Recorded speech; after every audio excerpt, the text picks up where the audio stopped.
Isimakaje uyisiphephelo sethu namandla ethu. Funyaniswa elusizo lubeka ebuhlukeni. Ukhumbule ngamiyelo isendekana. Amen.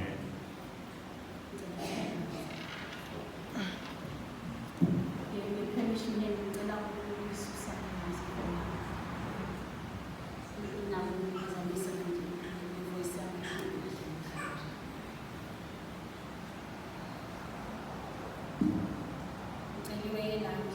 Attend to this special request from our rector.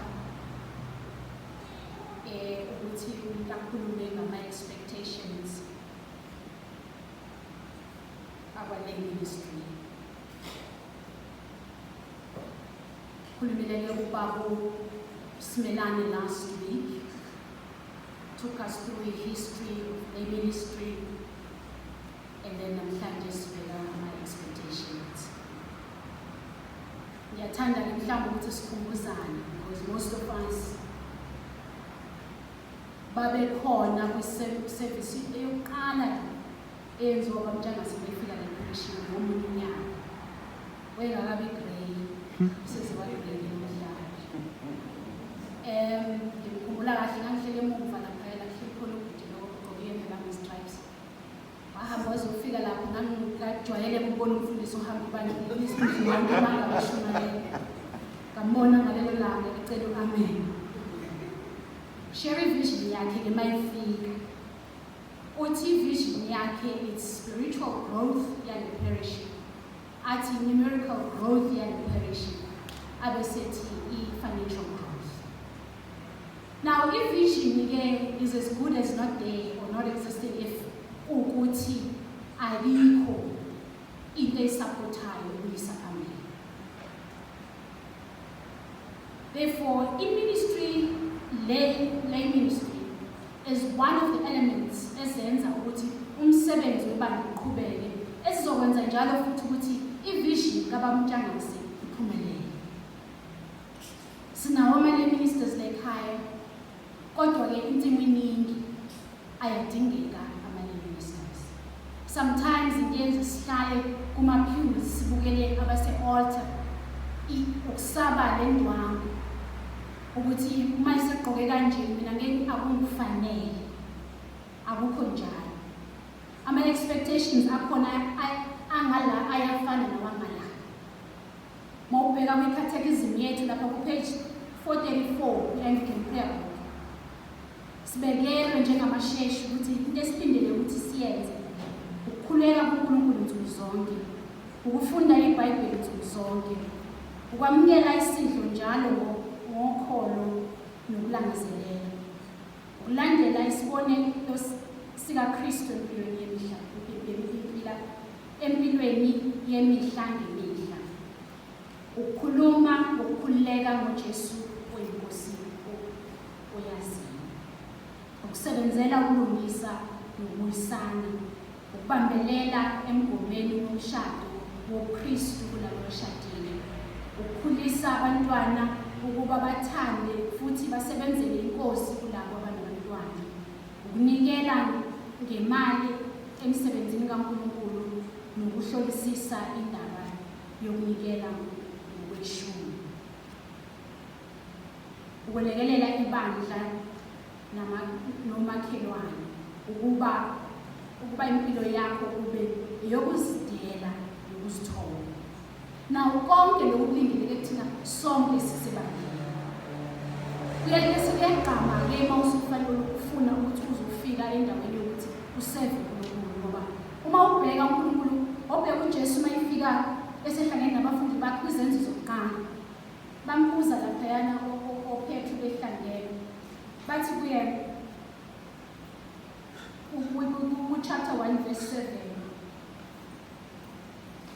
akusikho chapter 1 verse 6 bathi inkosi usawubuyisela umbuso kaIsrayeli ngalesikhathi na uphendula ngokuthi yena nizakwamukeliswa amandla umoya engcwele esefikile phezu kwenu yini nibe ngofakazi bami eJerusalema naseJudiya lonke naseSamariya kuze kube sekugcineni komhlaba. Akathi ngizobuya ezulwini ngilenze levangeli mina futhi cha sengikwenzile ngizo. So-ke yili ivangeli leli likhulumayo ukuthi ngesinye isikhathi umoya ongcwele uyakhuluma ngathi sinyathele simcindezele ngoba sicabanga ukuthi ngesifanele. Akekho umuntu ongafanele ukuseva endlini kaNkulunkulu, wonke umuntu ufanele ukuseva endlini kaNkulunkulu.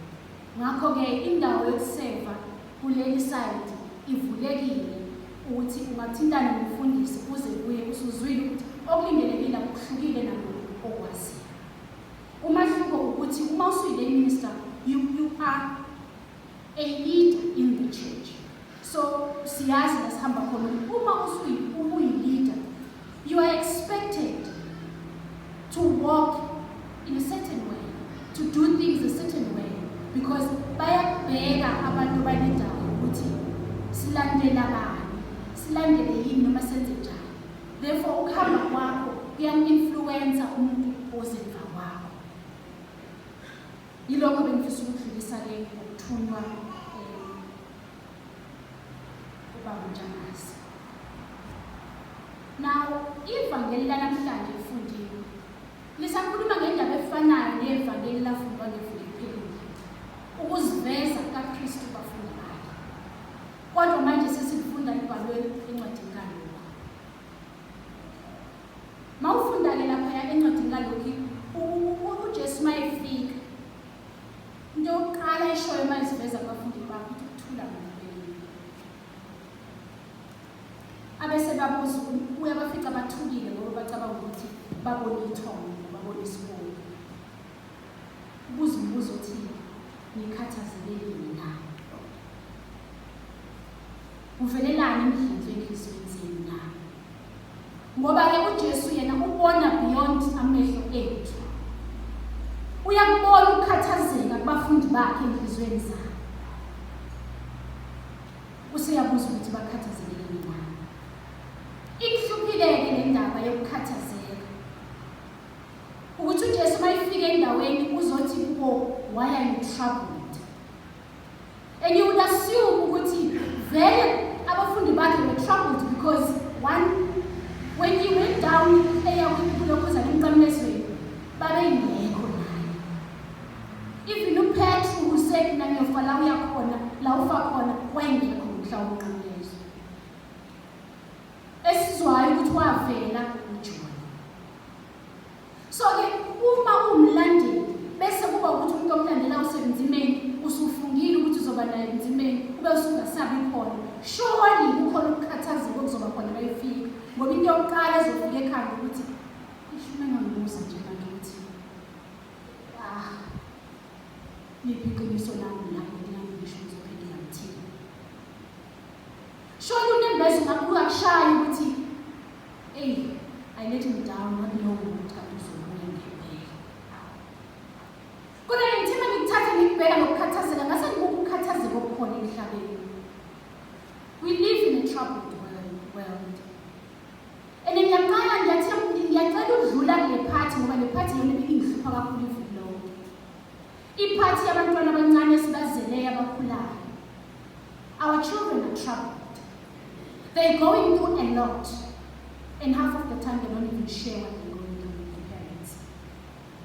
I deal with youngsters, whether it's emsebenzini or ikuphi. Kodwa now and then uma sebeqalekile, at first they will come and say uzozwa kuthiwa isamsabi ngomthambiso. But mase zimshela into yokuqala afike ngisacela ukubona. I don't have a problem.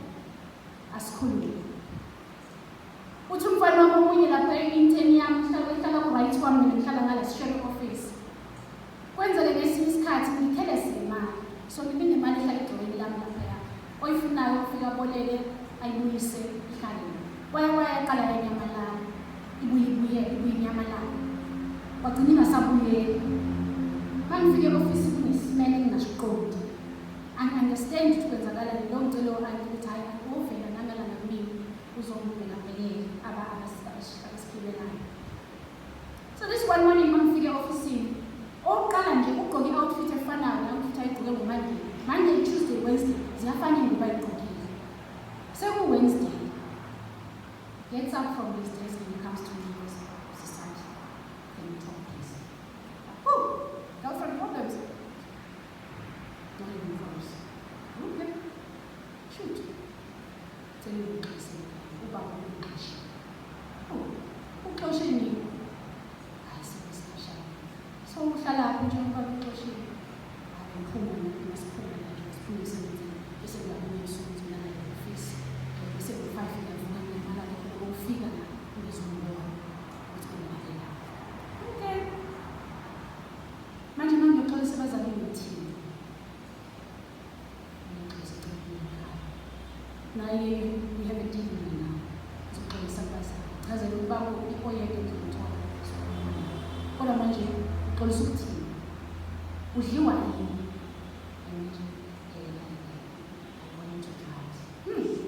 Okay. So udla hlobo luni asho? Kusukela nini asho? Ngihambe ngithole ama-numbers and everything there ngenza appointment about what I'm doing eseduzane.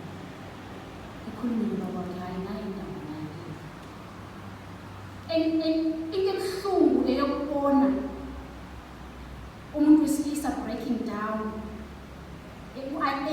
Ubona ukuthi kuphakama ubuhlungu obunzima obungaphakathi kuyena ngengane yakhe ukuthi isize yafika kule ndawo ngoba yini. Lana I'm talking about a well-off family, a stable. Athi meqeda lapha athi siswami ngiyabonga ukuthi mina nomntana sihlukile ukuthi sikuthole iqiniso lemali kodwa ikwazi ukuthenga ejele.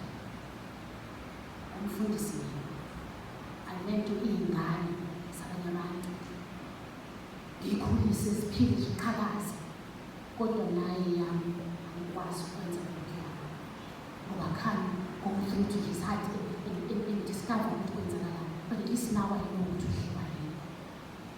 Ngimxoshile yena ngoba bese ngingasazi ukuthi ngiyenzeni.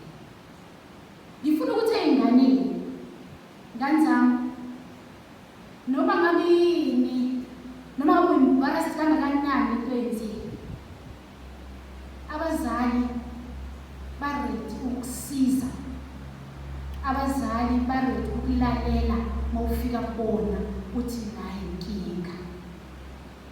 Because all these kids that I interact with, mama goes, why am I doing nabazali? Athi I don't understand. Sometimes I have to walk around with izindaba zey'ngane engingikwazi ukuyishara ney'ngane ngoba abanye they will come to me bangisayinise disclaim ethi I will tell you provided you don't tell my parents. Of course it depends on the gravity of the matter. But sometimes I have to walk around keeping the secret so for their sake. Nokuthi babuye endleleni zabo. Ngane zami khulumani uma ngabe ngixakeke endleleni yenu. Umhlaba esiphila kona sonke siyawazi. Uhlupha wonke umuntu omncane nomdala uyamshaya. uJesu uthi, why are you troubled? And the reason ebuza lokho ngoba yena mayifika akafike ephethe izolo lomuntu yena. Akafike elindele ukuthi wena uzoba perfect. Abafundi bakhe were nowhere near perfect ukuthi perfection ukuthi babezoba baholi bandla lakhe. Kodwa baliholi bandla lakhe benjalo. Ngoba yini ngoba uJesu akabheke izolo lakho. Mawusufike kuyena uba isitanisisha. Uma uba isitanisisha kusho ukuthi awusomi. Kodwa kusho ukuthi uma wona unembezi uyavuka ukhumbuze ukuthi cha uma sengihamba kanje ngiphambana nomthetho waNkulunkulu. Amen. Uthola ukuthi sife sihamba sindwa ubunzima ngoba singafuni ukuvuma isono sethu. Uthi incwadi yokuqala kaJohn chapter 1 verse 8 uma sitha sinaso isono siyazikhohlisa.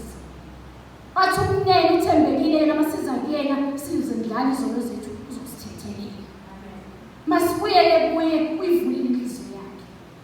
Ufike kubafundi bakhe bekade bengekho yena la kade khona ekhulwini bakhe. Mhlawumbe ke futhi they didn't need to be there because it was not their assignment. The assignment was only going to start after he is resurrected. Mayifika uvula inhliziyo yakhe emhlophe nemnene. Uthula.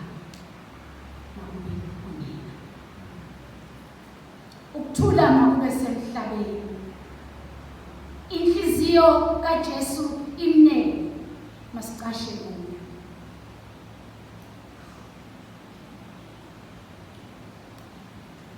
Ziyaphela impilo zabantu, ziphela esikhaleni. Depression is real, anxiety is real. Uthi u-Elijah mayebaleke kade baleke uJezebel. Mayefika eJudea, ushiya his servant and he goes on his own to the wilderness. And mayefika laphayana uthi uthandazela ukuthi inkosi ithathe umphefumulo wakhe. He is in a vulnerable position because he thinks he's not worthy of anything. Akafe okungcono. Sometimes it's not a bad thing to do that. To be vulnerable kuNkulunkulu wakho. Uzilahle kuyena ukuthi ayibonanga amapheli. Ngokuthi yena his strength is made perfect in our weakness. Wenzeni Elijah ufike kuyena wamnikeza ukudla. Wasemvusa lapho wathumela ingelosi wathi vuka wamnika assignment eyaphambili. He gave him strength and said move on. He didn't say wena ubhuqa abantu lapha yana ngakuthuma. Engithanda mayefika kuElisha embiza ukuthi Elisha abamula kancane. Usayovalela isemasayo. Ngoba sometimes kuyadinga ukuthi noma ithuba selifika uzibheke uhamba nazo ukuthi zizokwazi ukuhamba nawe endleleni, bazingakwazi ukuhamba nawe endleleni yakuvuthulula. Hold on, I have to take care of this first before I begin preaching.